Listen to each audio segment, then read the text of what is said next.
Hey guys, Kayla coming at you with the vlog today. I asked you to ask some questions on my Facebook page and then I said I'd jump on here and give you some answers.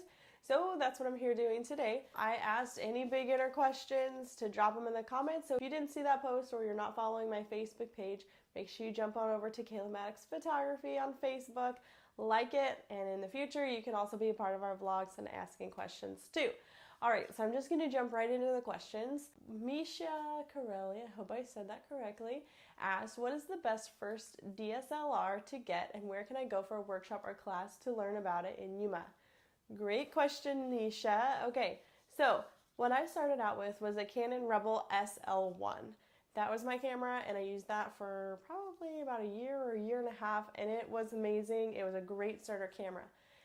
Now, I will say that I think that most of the Rebel series are great cameras to start out with. I know a lot of people start out with the T6i, and that's a great camera to start out with. So you can look at one of those Rebel series cameras and decide if those would be right for you. Now, with that said, I would suggest that you really pay attention to what lenses that you're putting on your starter camera because that's going to help you go further in the end. So the kit lenses that come with that, I never suggest you purchasing those, but there is what photographers call the Nifty 50, is a 50 millimeter 1.8. We'll drop links to that so you can see which one I'm talking about. But if you look at the 50 millimeter 1.8, that's a great starter lens. It will give you a really big bang for your buck and take you a long way in learning how to use a camera and give you great quality. She also wants to know where a good workshop or class would be in Yuma.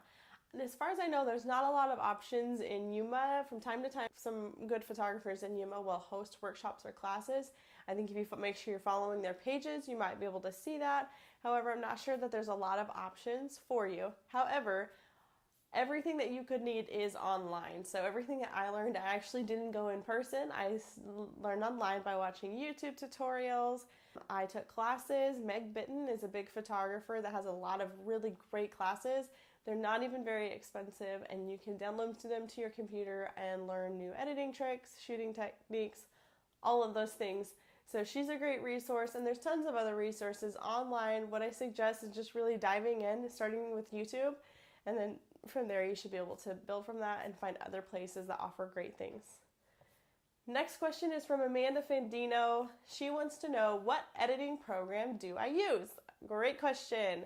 All right, so I started in Lightroom, which is in the Adobe Creative Cloud. So it's fairly inexpensive. It's, I think, $10 a month, somewhere around there. And you get Adobe, you get Lightroom and you get Photoshop.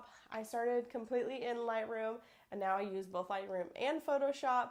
That's what I suggest you look at. All right, Ashley Phelps. What are your favorite lenses? That's such a tough question. Every single lens that is in my bag is important to me and I use it for different things.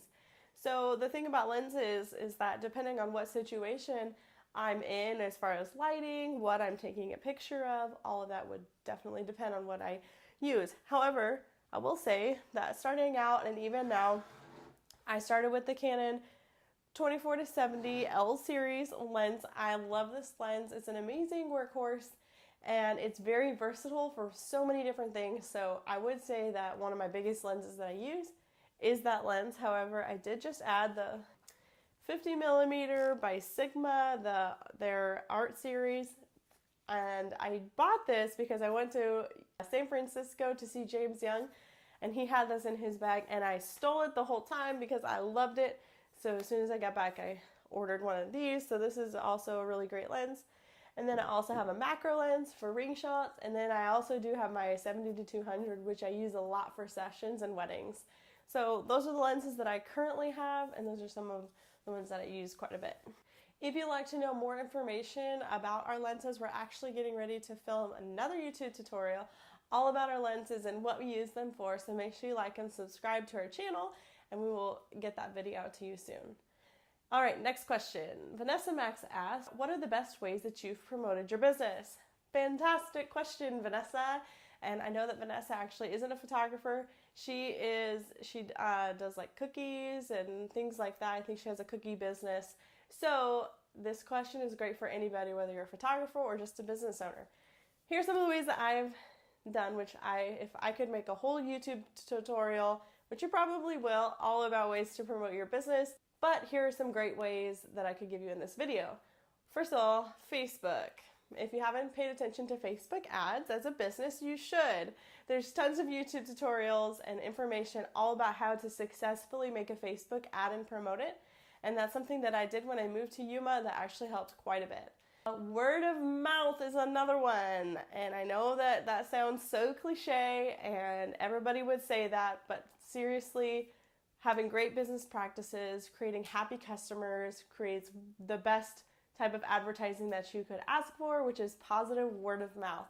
So most of my clients, when they email me for a session, they start out with, "You did my friend such and such pictures, and I would like you to do ours." And so that is probably the number one way that I've successfully promoted my business, is just making sure we have a positive client experience. All right, and then vendors. I will say this, and I'll say this loud and proud. If you're in a community, you need to make sure that you're reaching out to other vendors locally, people that are within your industry or not, that you could successfully promote their business and them do the same for you.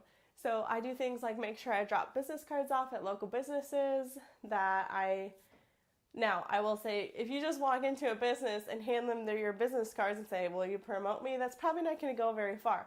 But if you develop a really positive relationship with that person by interacting on their social media, talking to them, encouraging them, noticing when they're doing great things and pointing that out, they will do the same for you, and you'll create really great business relationships where they will also tell their clients, "Hey, if you need pictures, Kayla Mattox is a great person to go to," or whatever your business is doing. So that is also a great way to promote your business. All right, Melanie Pleasant asked, "Who are your biggest inspirations for photography?" I love that question. It's also so hard because I have so many people that I really look up to, but I will give you 3 right now. First off is Jenna Kutcher. If you follow me on Instagram and you watch my stories, you'll know that I drop a lot of tags to Jenna Kutcher because I love her. She's an amazing podcast, and she's just a really successful photographer and wedding photographer specifically that I really admire, so she's definitely one on the top of my list. Second is James Young. He's the one I just went to visit in San Francisco and shot some weddings with. James and I actually started our businesses right about the same time. He's maybe like a year ahead of me or something like that. But we made friends in a Facebook photographers group, and then we just fed off of each other as we were growing our businesses. If we found something that was successful, we would message each other and tell each other, and we just really encouraged each other in our businesses as we were walking the same path. And so he's somebody that I just really look up to, and I just really love his work. And so he is definitely in my top 3. And then last but certainly not least, the very first person to ever inspire me is Amanda Scott.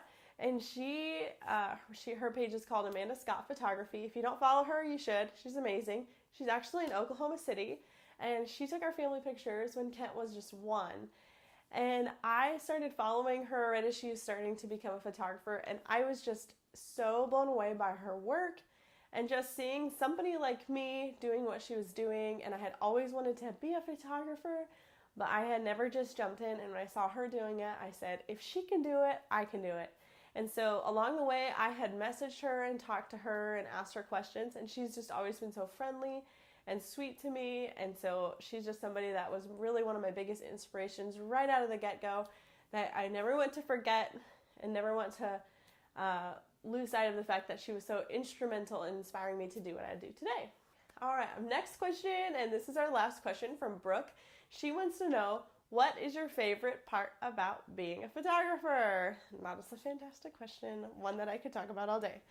But definitely my favorite part would be traveling. I love traveling. And if you haven't noticed, I'm traveling a lot this year, and it's been so fun and such an adventure. And I just love that about photography, is that every family that I meet, every session that I do, and everywhere that I go is always so different. So I never feel like I'm doing the same thing over and over and over. I get to have lots of creativity and meet lots of people and see lots of things in my time as a photographer. And so that keeps me inspired and keeps me creative, which is why I do what I do. So anyway, those are all the questions that we had today. If you would like to ask more questions, we'll probably do a video just like this in the future. So make sure you're following our pages, because I will ask questions when we're getting ready to film that vlog. and you can just pop in and ask any of the questions that you have. Also, make sure you like and subscribe below. We are going to be putting out more videos just like this one in the future. So we would love it if you followed us and engaged with us on our YouTube page. Thank you so much for asking their questions, and thank you so much for taking the time to watch our vlog today. And we will see you in our next video.